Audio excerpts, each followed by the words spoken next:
We provide you the platform to turn your dreams into reality. Give wings to your aspirations with KR Mangalam University.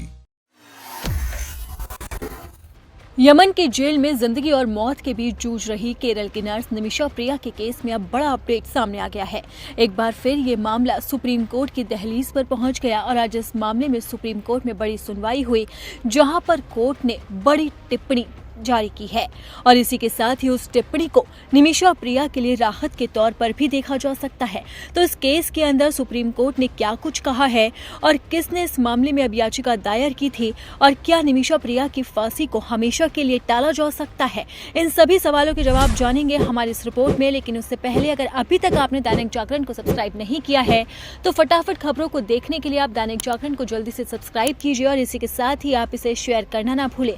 चलिए अब बात करते हैं निमिषा प्रिया पर supreme court में हुई सुनवाई के बारे में। दरअसल निमिषा प्रिया के लिए लड़ रही संस्था सेव निमिषा प्रिया एक्शन काउंसिल ने सुप्रीम कोर्ट का दरवाजा खटखटाया था और उन्होंने सुप्रीम कोर्ट में याचिका दायर कर यमन जाने की इजाजत मांगी थी और इसी पर आज कोर्ट में सुनवाई हुई।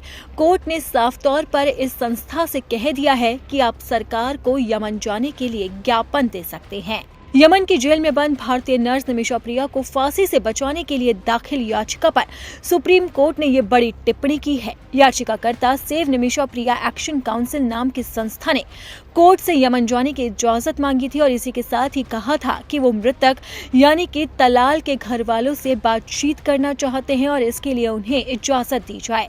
वकील ने कोर्ट को बताया कि फांसी की सजा रुक गई है, हम सरकार के आभारी हैं, पर हमें यमन जाने की जरूरत है ताकि मृतक परिवार के घर वालों से हम बात कर सके और उन्हें माफी के लिए कह सके। आपको बता दें कि यमन के अंदर एक कानून है कि अगर परिवार ब्लड मनी के तहत आरोपी को माफ करता है तो उसे सजा से बचाया जा सकता है। फिलहाल तलाल के परिवार से अभी संपर्क किया जा रहा है।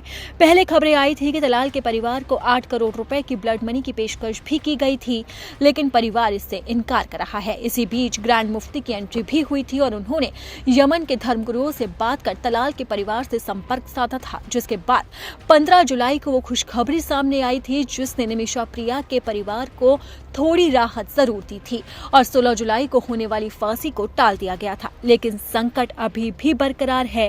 निमिषा प्रिया की फांसी पूरी तरह से नहीं रुकी है, जिसे रोकने के लिए जद्दोजहद जारी है और इसीलिए सेव निमिषा प्रिया नाम की संस्था ने सुप्रीम कोर्ट का दरवाजा खटखटाया और अदालत से तलाल के परिवार से संपर्क साधने की इजाजत मांगी है, जिस पर कोर्ट ने साफ तौर पर कह दिया कि आप ज्ञापन केंद्र सरकार को सौंप सकते हैं। सुप्रीम कोर्ट ने याचिकाकर्ता से कहा कि आप सरकार से बात कर सकते हैं, सरकार अपने हिसाब से इस पर फैसला लेगी, हम इस पर कुछ नहीं कह सकते। कोर्ट ने याचिकाकर्ता को सरकार के पास ज्ञापन देने की इजाजत दे दी। अब मामले की अगली सुनवाई 14 अगस्त को होगी। देखना होगा कि अब अगली सुनवाई में क्या कुछ होता है और क्या तलाल का परिवार निमिषा को माफ करने पर राजी हो जाता है।